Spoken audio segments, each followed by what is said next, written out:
तो मार्वल ने the Marvels का आखिरी ट्रेलर रिलीज़ कर दिया है। लेकिन ट्रेलर की हाइप कैसे बढ़ाई जाए, यहाँ पे उसने आयरन मैन को दिखाया, कैप्टन अमेरिका को दिखाया और ट्रेलर के एंड में एवेंजर्स की टोन भी दिखाई, यानी कि जो एवेंजर्स की बैकग्राउंड म्यूजिक है वो भी दिखा दिया है, सुना दिया मतलब।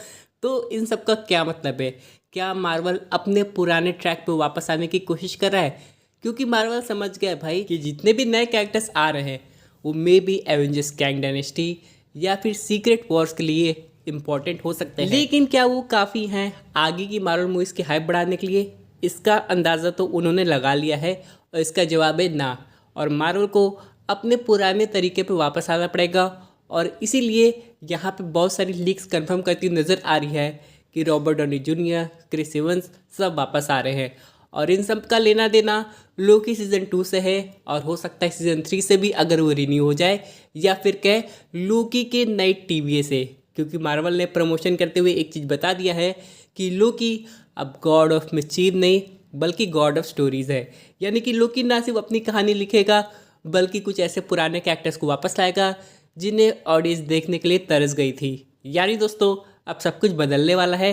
तो आज यही हम लोग समझेंगे कि ये सब रिटर्न की जो भी कहानियाँ आ रही हैं, जो भी रिपोर्ट्स आ रही हैं वो क्या है और लोकी ये सब काम कैसे करेगा, नए टीवीए का क्या रोल होने वाला है और टाइम ट्रेवल के रूल्स कैसे बदल गए हैं। तो दोस्तों कंप्लीट वीडियो को स्टार्ट करने से पहले आप लोग कीजिए वीडियो को लाइक और कमेंट करके ये बताइए आपको एक डेडली ऑप्शन मिले, यानी कि दोस्तों या तो आप आयरन मैन का रिटर्न करवा सकते हैं या कैप्टन स्टीव रॉजर्स का, इन दोनों में से किसी एक का, तो आप किसे चूज़ करेंगे? साथ ही साथ जो लोग मेरे चैनल पर नए हैं चैनल को सब्सक्राइब करके हमारी कॉमिक बुक टॉक्स फैमिली का हिस्सा बन जाइए। तो दोस्तों हम लोग शुरुआत करते हैं बिल्कुल नई अपडेट से। अब सबसे पहले हम लोग यहाँ पे ये समझ लेते हैं कि ऐसा पहली बार नहीं हो रहा है कि पुराने कैरेक्टर्स वापस आ रहे हैं, क्योंकि बिना उनके ना तो कैंग डायनेस्टी में मजा आने वाला है ना ही सीक्रेट वॉर में।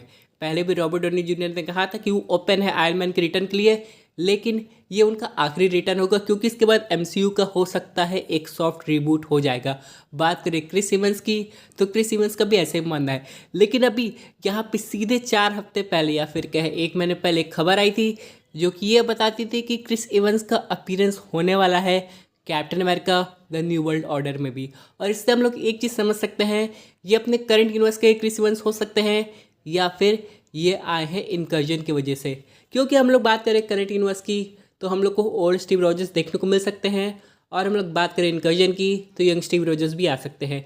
लेकिन फिलहाल बात करें टोनी स्टार्क के रिटर्न की तो आप लोग ने व्हाट इफ का कई एपिसोड देखे होंगे जहाँ पे टोनी स्टार्क का जो भी वर्जन था वो किसी न किसी वजह से ख़त्म हो रहा था। और एक यूनिवर्स में तो थॉर को भी मौका मिल गया था, यानी दोस्तों एक यूनिवर्स में थॉर को कमज़ोर दिखाया गया या फिर उसके पास पावर्स नहीं थी और येलो जैकेट की इविल प्लानिंग की मदद से वो ख़त्म हो गया।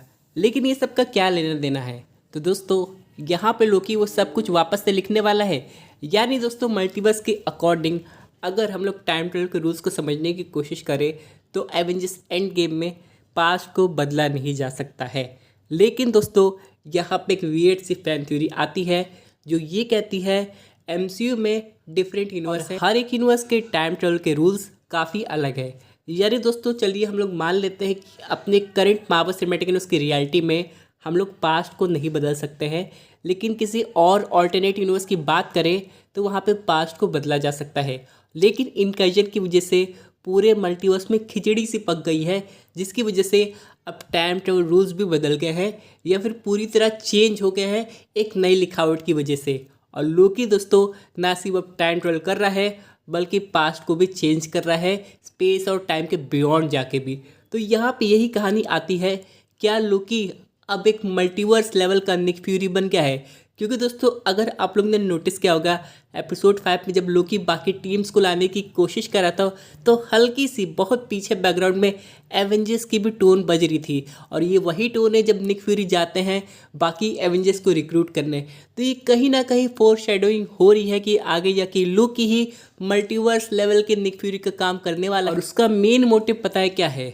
सबसे एडवांस सुपर हीरोज़ को रिक्रूट करना पूरे मल्टीवर्स से। यानी कि अगर हम लोग बात करें करंट रियलिटी की तो यहाँ पे पूरे मल्टीवर्स में जो भी आयरन मैन जिंदा होगा, सबसे पावरफुल होगा, वो लोकी की टीम में जाएगा। वही सेम चीज़ लागू होती है कैप्टन अमेरिका के साथ भी।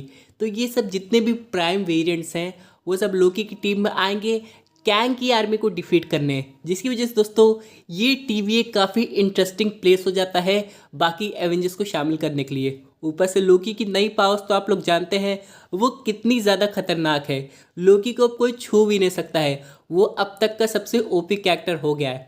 हालांकि सीक्रेट इन्वेजन में हम लोग ने गाया को देखा था जिसके पास मल्टीपल हीरोज़ की पावर्स आ गई थी, लेकिन भाई लोकी उसकी भी रियलिटी रीडाइट कर सकता है अगर लोकी चाहे तो यहाँ पर हम लोग समझने की कोशिश करते हैं कि आखिरकार क्या ये सबके पीछे लोकी का ही हाथ होने वाला। यानी दोस्तों कोई तो इनिशिएटिव लेगा सबको रिक्रूट करने का, चाहे वो कोई भी हो। जैसे करंट एमसीयू की बात करें तो निक फ्यूरी ये काम कर रहा था, और यार भूलना नहीं चाहिए मल्टीवर्स में एक और बार वॉर हो चुकी है जब टोनी के बनाए अल्ट्रॉन के पास ही इन्फिनिटी स्टोन्स आ गए थे और उसने वॉचर को भी हरा दिया था ऑलमोस्ट। तब भाई वॉचर के पास कोई ऑप्शन नहीं था, उन्होंने पहले डॉक्टर स्ट्रेंज से मदद मांगी जिनका यूनिवर्स ऑलरेडी खत्म हो चुका था, फिर हर एक यूनिवर्स में जाके सबसे अच्छे बीइंग को रिक्रूट किया। मजे की बात यह है कि एक यूनिवर्स ऐसा था जहाँ पे टोनी स्टार्क सर्वाइव कर गया था, उस सकार प्लेनेट पे था, लेकिन उसने टोनी को चूज़ नहीं किया था बल्कि उसकी जगह गमोरा को ले गया था।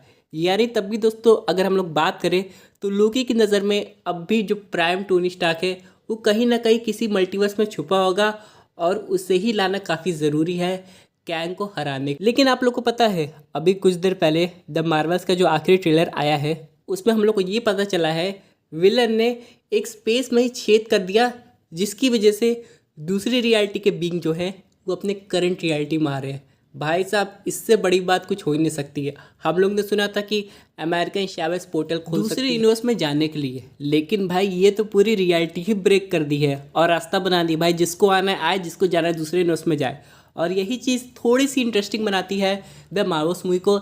लेकिन इसकी कहानी क्या होगी ये तो कुछ दिन में रिवील हो ही जाएगा।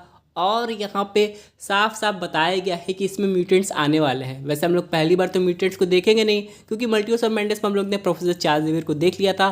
कमाला ऑलरेडी म्यूटेंट है करंट मार्वल सिनेमैटिक यूनिवर्स में। लेकिन हम लोग बात करें अपने आयरन मैन और कैप्टन अमेरिका के रिटर्न की तो इससे बड़ी बात और कुछ हो ही नहीं सकती है। और जैसा कि सब सीन चल रहा है तो मुझे लग रहा है वो सीन भी जल्दी आएगा जब लोकी प्राइम थॉर को भी रिक्रूट करेगा। और खुशी की बात तब होगी जो प्राइम थॉर होगा वो और किसी यूनिवर्स का नहीं बल्कि अपने करंट मार्वल सिनेमैटिक यूनिवर्स का होगा। और वो जब लोकी से रीयूनियन करेगा तो उसे देखने में भाई बहुत मज़ा आने वाला है क्योंकि ऑडियंस कब से उसी मोमेंट का वेट कर रही है। लेकिन फिलहाल लोकी एक ऐसा निक फ्यूरी है जो कुछ भी कर सकता है कभी भी कर सकता है। लेकिन फिलहाल आप लोग बताइए आप कैसे वर्जन का टोनी स्टार्क देखना चाहते हैं, क्योंकि टोनी स्टार्क के इन्वेंशंस अभी भी लाइन में लगे हुए हैं। जैसे कि उसने कॉस्मिक लेवल का आर्मर बनाया था, गैलेक्टस बस्टर आर्मर बनाया था और किसी ने उसने थनोस बस्टर भी बनाया होगा। तो इससे बहुत सारी कहानी है जो कि अभी भी बताना बाकी है, जो कि हम लोग को आगे जाके पता चलेगी।